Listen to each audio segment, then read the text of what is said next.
So let's talk about leadership. So ano nga ba yung leadership? Leadership defined as the ability to influence followers to achieve common goals through shared purposes. So leadership ay ang leader ay may pagkakaiba about sa boss. So they are different. Leader is for so parang doon sa sinabi ko is leaders ability to influence followers. So siya yung mag-lead to achieve some common goals while showing the ability to be rely on and showing respect to others, parang ganun. Normal ethics refers to the field of ethics concerned with our asking how should and ought we live and act. Business ethics is applied ethics that focuses on real-world situations and the context and environment in which transactions occur.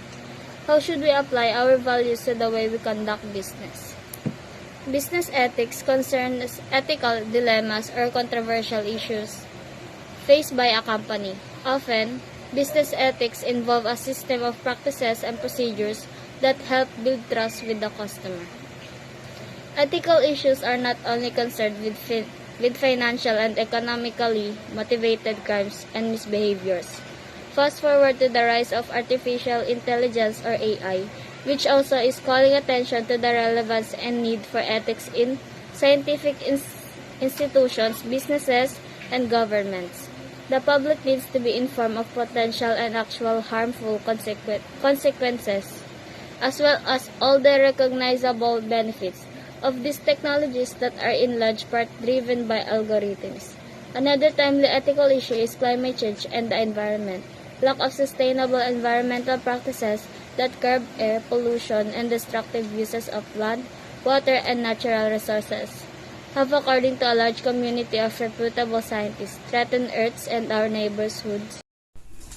Ethics and values. Terminal instrumental values. Ethical dilemmas.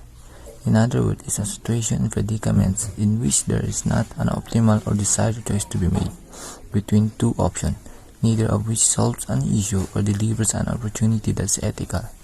Often originate and occur from an awareness of how to sort out and think through potential consequences of our action or inaction. Becoming aware and conscious of our values is the first step toward being able to act ethically and responsibly in order to prevent or lessen harm to ourselves or others. Terminal values. Terminal values are desired goals, objectives, or end state that individual wish to pursue. Example of terminal values at a higher level are freedom, security, pleasure, social recognition, friendship, accomplishment, comfort, adventure, equality, wisdom, and happiness. Instrumental values. Instrumental values are preferred means of behavior used to obtain those goals. Example of instrumental values are being helpful, honest, courageous, independent, polite, responsible, capable, ambitious, loving, self-contained, and forgiving. Utilitarianism, a consequentialist ends justifies means approach. The utilitarianism principle basically holds that an action is morally right if it produces the greatest good for the greatest number of people.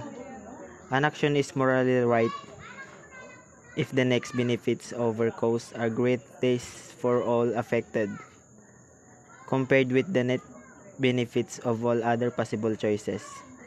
This, as with all these principles and approaches, is broad in nature and seemingly rather abstract at the same time.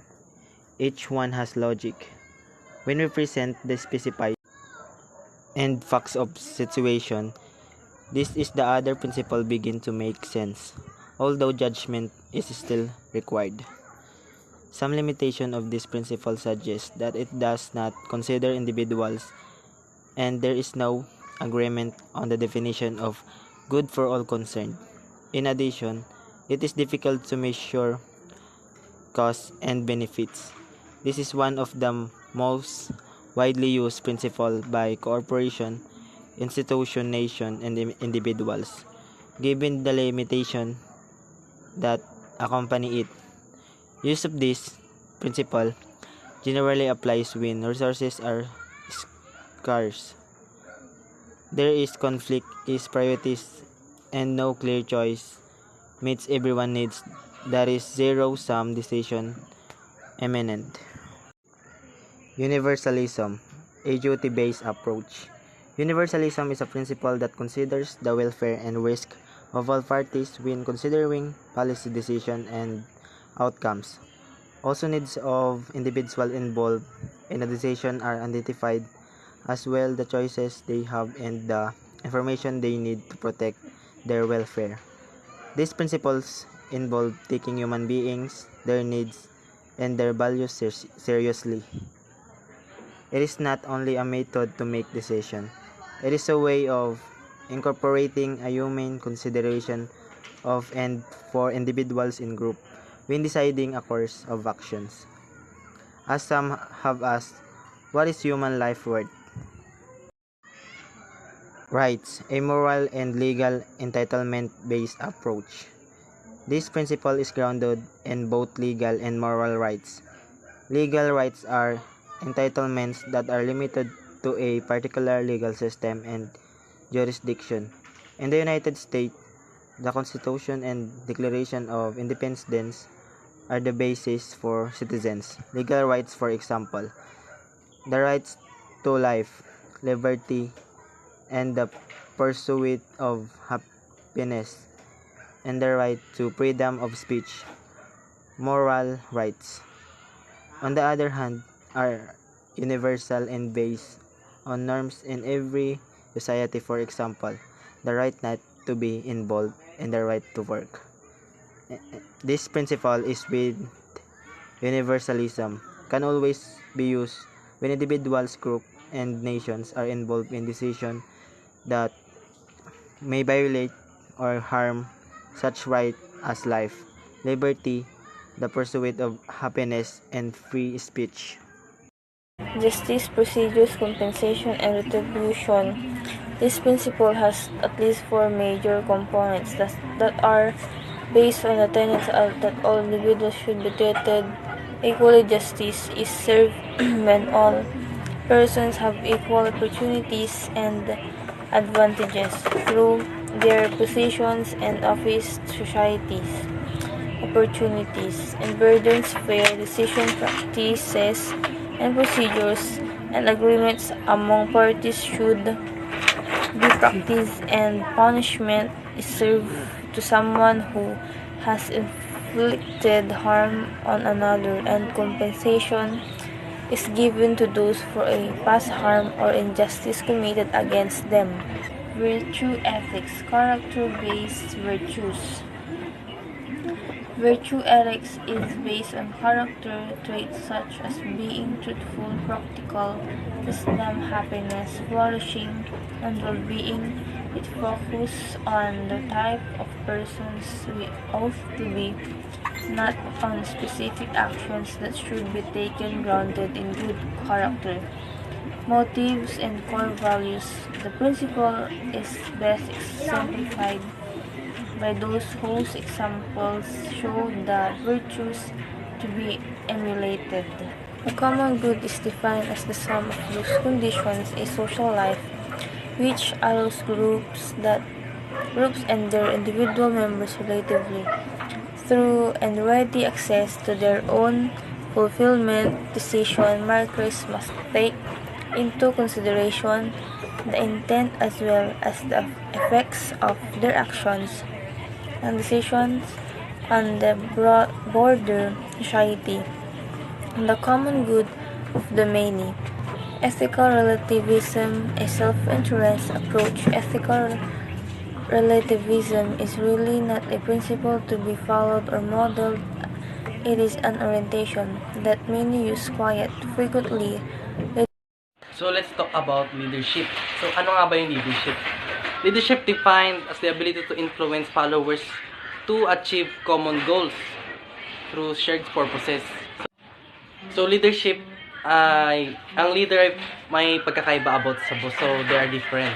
Leader is for, so parang doon sa sinabi ko is, leaders ability to influence followers. So, siya yung mag-lead to achieve some common goals.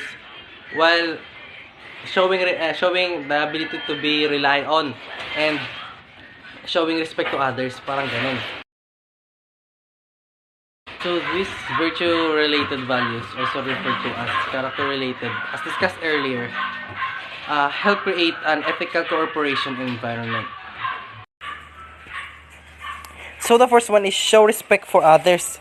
Respecting others requires leaders to recognize the intrinsic worth of others and forces them to treat people as end in themselves, never as mean to an end. In other words, people should be seen as valuable because of who they are, not only because of what they can do for others or how they can help others advance. Second one is treat all stakeholders fairly. Ethical leaders strive to treat everyone their decision may affect in a fair and just manner. Equality is also a top priority for ethical leaders and needs to factor prominently into their decision making. Number 3, work toward a common good. Ethical leaders strive to further social and institutional goals that are greater than the goals of the individual. The responsibility requires the ethical leader to serve a greater good by attending to the needs of others. This type of behavior is an example of altruism, a steadfast devotion of improving the welfare of others. Altruistic behavior may manifest in a corporate setting through actions such as mentoring, empowerment behavior, team building, and citizenship behaviors.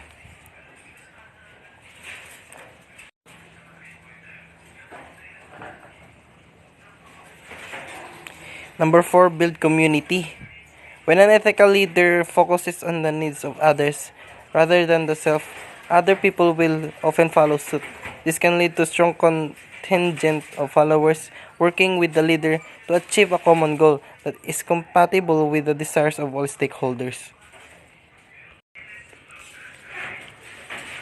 Lastly, be honest. Honesty is considered desirable by practically everyone, but it is sometimes unclear what honesty actually demands of us. Being honest is not simply telling the truth and avoiding deceitful behaviors. It requires leaders to be as open as possible and to describe reality fully, accurately, and in sufficient detail. Telling the complete truth is not always the most desirable action. However, leaders must be sensitive to the feelings of and beliefs of others and must recognize that the appropriate level of openness and candor varies depending on the situation. Stewardship and servant leadership styles. Stewardship is concerned with empowering followers to make decisions and gain control over the work. So, ang stewardship is a steward leader cares for the team members, the organization, and society as whole. Servant leadership involves selflessly working with followers to achieve shared goals that improve collective rather than individual or welfare. Having a proactive desire to create a better future for key stakeholders while responsibly balancing the needs of others. So, ang ibig sabihin ng servant leadership is having a desire to create a better future for the stakeholders, habang responsable tayo nagbabalance ng mga pangangailangan ng iba. The stewardship approach instructs leaders to live without dominating followers, then develop and accomplish individual as well as organizational goals. Effective stewardship breeds a team-oriented environment in which everyone works together. So, yun nga, stewardship, dapat nag-work sila as a team or nag-work sila para sa organization. Yan. The servant leadership approach was formulated by Robert K. Greenleaf, who believed that leadership is a natural corollary of service. Servant leadership goes beyond stewardship by requiring leaders to eschew personal accolades and devote themselves entirely to a greater cause. The following aspects are central to servant leadership. Number 1, placing service before self-interest. So, ang ibig sabihin nito is, mas dapat inuuna mo muna yung serbisyo bago yung mga pangangailangan mo, katulad ng mga receiving recognition or financial reward. Number 2, listening to others. So, as a servant leaders, dapat kailangan mong makinig sa iba para makakuha ka ng ibang opinion, hindi yung parating ikaw. So, servant leaders recognize the importance of listening to the ideas and concern of stakeholders. They never attempt to impose their will on others. This aspect allows servant leaders to strengthen a relationship, understand group needs and dynamics, and effectively allocate resources to improve the group's welfare. Number 3, inspiring through trust. So, as a servant leadership, dapat ini-inspire mo yung tao or yung mga members mo sa pamamagitan ng tiwala. So, as we discussed earlier, ethical leaders must be trustworthy. So, as ethical leaders, kailangan mong maging trustworthy, syempre naman, di ba? Ginawa kang leaders eh. So, dapat katiwa-tiwala ka.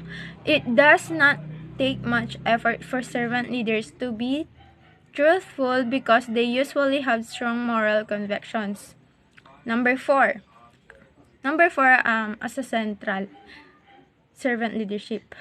Working toward feasible goals. Servant leaders realize that many problems cannot be solved by one person. So, kailangan dito is kailangang mag-work together.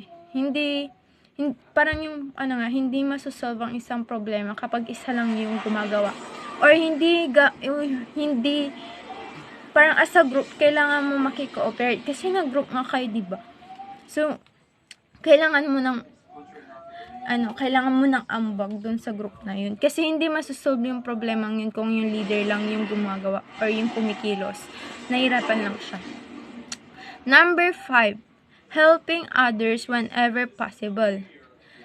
Servant leaders lend a helping hand with when the opportunity arises. So, example nito is the district manager of a fast food chain who helps part-time employees flip burgers during a lunchtime rush hour. Another is the director of a business unit who observes that a team is short a member and needs help in meeting a deadline. The director joins the team for the afternoon to help meet the deadline. So, yun yung point ng number 5. Helping others whenever possible. So, tumulong tayo